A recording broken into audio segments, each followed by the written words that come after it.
जय हिंद। इस वीडियो में हम देखेंगे कि उत्तल दर्पण द्वारा प्रतिबिंब का निर्माण, ठीक है। इंग्लिश में कहेंगे तो formation of different types of image by convex mirror, ठीक है। तो देखते हैं, समझिए। ये कौन सा मिरर है? ये कौन सा मिरर है? Convex mirror. कौन सा मिरर? जिसके धसे हुए भाग पर कलई किया हुआ हो वो कौन सा दर्पण कहलाता है? उत्तल दर्पण कहलाता है, कॉन्वेक्स मिरर कहलाता है। क्लियर है यहां तक? तो देखिए ये क्या है? ये है क्या? ये है क्या है? ये है प्रिंसिपल एक्सिस, प्रधान अक्ष, ठीक है। यहां तक ये क्या है? पोल है। क्या है? पोल। और ये क्या है? एफ, ठीक है। और ये क्या है? सी। क्लियर है? अब देखते हैं, अगर वस्तु अनंत पर हो, कहां पर? अगर वस्तु अनंत पर हो तब प्रतिबिंब इसमें कहां पर बनेगा? पहला लिख लीजिए, पहला यहां पर लिख लीजिए नंबर 1 करके।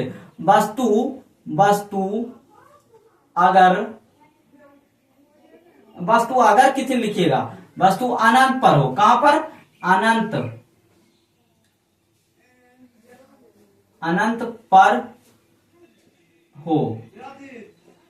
अनंत पर हो, यह अनंत है, ठीक है। यह अनंत पर हो। वस्तु कहां पर हो? इंडिफिनिट हो, इंडिफिनिट पर हो, अनंत पर हो।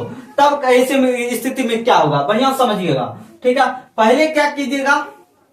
इसको मिटा देते हैं, जगह होना चाहिए, इंडिफिनिट यहां कर देते हैं। देखिए पहले पोल पर लंबवत, ये प्रिंसिपल एक्सिस के लंबवत पोल पर एक रेखा खींचेंगे, आपतित किरण खींचेंगे, ठीक है।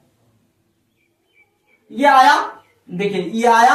और पोल पर जैसे ही ध्रुव पर कोई किरण आता है, बस जितना डिग्री से आता है उतना ही डिग्री से वापस चला जाता है। कहता है कि तो हमरा भी आयली, कोई दोस्ती नहीं छू, चल निकल।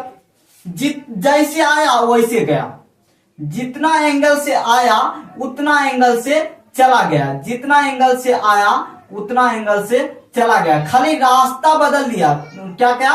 रास्ता बदल दिया। रास्ता उस वक्त यही था और उस वक्त इस वक्त ये था, मतलब माध्यम एक ही है। माध्यम मान लीजिए वायु है तो वायु ही है, बट क्या है? रास्ता बदल दिया। क्या क्या? रास्ता बदल दिया। अब क्या करना है? देखिए अब वक्रता केंद्र पर एक रेखा फेंकना है। कहां पर? वक्रता केंद्र पर रेखा फेंकना है। कहां पर? वक्रता केंद्र पर। और जैसे ही वक्रता केंद्र पर जाएगा, मान लीजिए नहीं है वक्रता केंद्र, ठीक है। ये वक्रता केंद्र पर आया और वक्रता केंद्र पर क्या है? मतलब गेंद जैसे दीवार पर मारते हैं ना, बस वापस उसी रास्ता से चलाता है। बस यही गुण है। वक्रता केंद्र पर रेखा फेंक के भेजे और उसी रास्ते से वापस चला आएगा। क्या होगा? एकदम वापस चल जाएगा, ठीक है। यहां तक तो क्लियर है। और ये जो किरण है परावर्तित किरण, इसे एक अति खींचिए,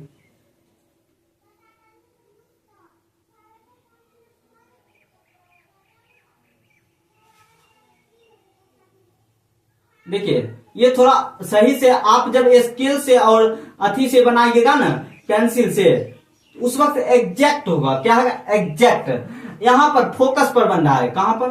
फोकस पर। देखिए समझिए, इसका नाम रख दीजिए ए डैश और ये बी डैश। अब मान लीजिए कहीं है क्या, दो चार ये छत पर नहीं, उस छत पर है, मतलब प्यार की फराक वाली, तो वैसे में प्रतिबिंब कैसे बनेगा? है जा अनंत पर है तो है जा, कहां कैसे करेंगे? उत्तल दर्पण आनेंगे, आराम से घुमाएंगे, बढ़िया से हो जाएगा व्यवस्था, ठीक है। तो ये प्रतिबिंब कहां पर बना? फोकस पर बना। कहां पर? और ये क्या है? छोटा है। क्या है? छोटा, छोटा। और क्या है? जितना बड़ा तुम्हारी बाली रहेगी, मान लो 10 फीट है, तो यहां पर बनेगा 5 फीट। कहां? कितना? 5 फीट। कितना बनेगा? 5 फीट। मतलब छोटा हो जाएगा। क्या होगा? छोटा, छोटा, ठीक है। और क्या होगा? सीधा होगा, सीधा होगा। क्या? सीधा। और क्या होगा? और दर्पण के पीछे बनेगा, दर्पण के पीछे, दर्पण के पीछे, ये सब ऑब्जेक्टिव रहेगा भाई, ऑब्जेक्टिव रहेगा, ऑब्जेक्टिव बहुत इंपॉर्टेंट है। दर्पण के, उत्तल दर्पण के अगर वस्तु अनंत पर रहेगा तो प्रतिबिंब कहां बनेगा? दर्पण के पीछे। कैसा बनेगा? उल्टा बनेगा। कैसा? सीधा बनेगा, यानी काल्पनिक बनेगा, यानी काल्पनिक बनेगा। क्या होगा? काल्पनिक। क्लियर है? क्लियर है तो एक कमेंट कीजिए बढ़िया से, पूरा एकदम फील होना चाहिए, हमको समझ में आ रहा है, ठीक है, पूरा एकदम। ये काल्पनिक, अगर सीधा है तो क्या है? काल्पनिक है। अगर सीधा है, कहां पहले कहां पर है? वस्तु अनंत पर है, तो कहां पर बन रहा है? एफ पर। एफ पर। इसका ऑब्जेक्टिव देख लेते हैं। ऑब्जेक्टिव बनेगा, अगर वस्तु अनंत पर हो तो इसका प्रतिबिंब कहां बन रहा है? तो फोकस पर। कमेंट में आंसर दीजिए, हम पूछते हैं आपसे क्वेश्चन, ठीक है। देखिए, अगर वस्तु अनंत पर हो तो उसका प्रतिबिंब कहां बनेगा? उत्तल दर्पण में। कहां बनेगा? फोकस पर। क्लियर है? और दूसरा क्वेश्चन, उसका प्रकृति क्या होगा?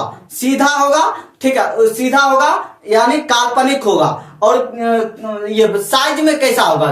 छोटा होगा कि बड़ा? वस्तु के बड़ा होगा कि छोटा? वस्तु से छोटा होगा। क्या होगा? वस्तु से छोटा। क्लियर है? ये ऑब्जेक्टिव रहेगा, इतना ऑब्जेक्टिव कम से कम बनाएगा। इससे इसी से जल्दी ये सब से होता है, कॉन्शस होकर पढ़िएगा तब ये पूरा समझ में आएगा, ठीक है। ये काल्पनिक रेखा खींचना मत भूलिएगा, और ये एक वक्रता केंद्र से रेखा, तो इतना ऑब्जेक्टिव बनेगा। अब देखते हैं दूसरा, इसका अगर वस्तु कहां पर हो?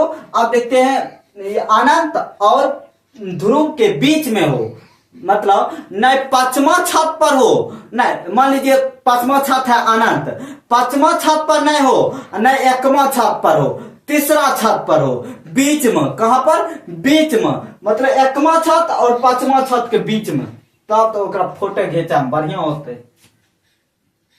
तब लगेगा हाँ बड़का जेसीबी अले हैं, ठीक है। देखना, अब इसको हम मिटाते हैं, समझना। अब वस्तु कहां पर है?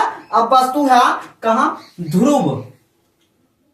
बढ़िया समझना, ध्रुव और अनंत के बीच, ध्रुव और अनंत के बीच, अनंत के बीच ये है। कहां वस्तु है? ध्रुव और अनंत के बीच है, ध्रुव और अनंत के बीच, ध्रुव और अनंत के बीच। पहले बना लेते हैं,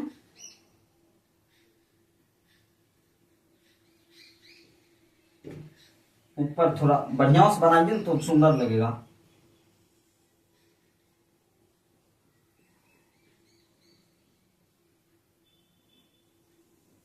ये होगा प्रिंसिपल एक्सिस, ये होगा पोल। क्लियर है?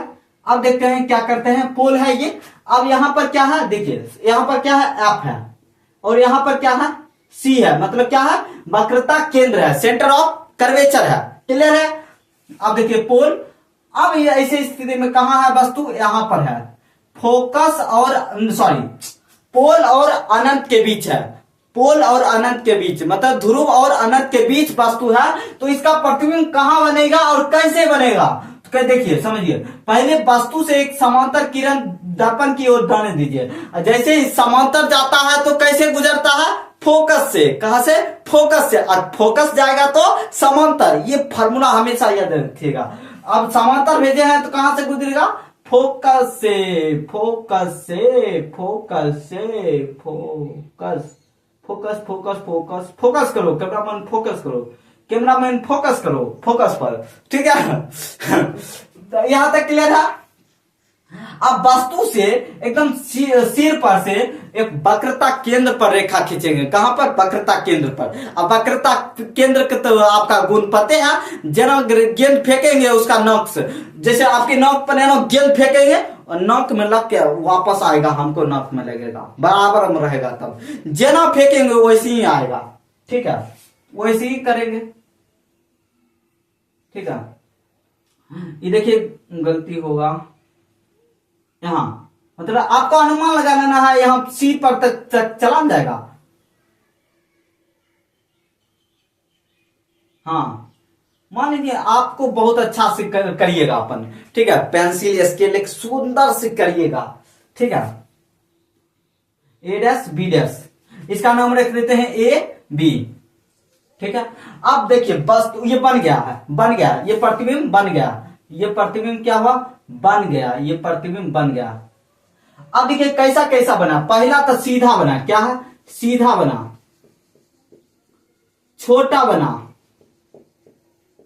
छोटा बना, और क्या हुआ, दर्पण के पीछे बना, कहां बना, दर्पण के पीछे, दर्पण के पीछे, और क्या बना, और क्या बना, सीधा बना, यानी काल्पनिक बना, सीधा बना यानी काल्पनिक बना, सीधा बना यानी काल्पनिक बना, सीधा बना यानी काल्पनिक बना, सीधा बना यानी, इसे कितना ऑब्जेक्टिव आएगा हम आपको पूछते हैं। देखिए अगर वस्तु फोकस और अनंत के बीच रहेगा तो कहां बनेगा, उत्तल दर्पण में इसका प्रतिबिंब कहां बनेगा, ये फोकस और पोल के बीच, क्लियर है।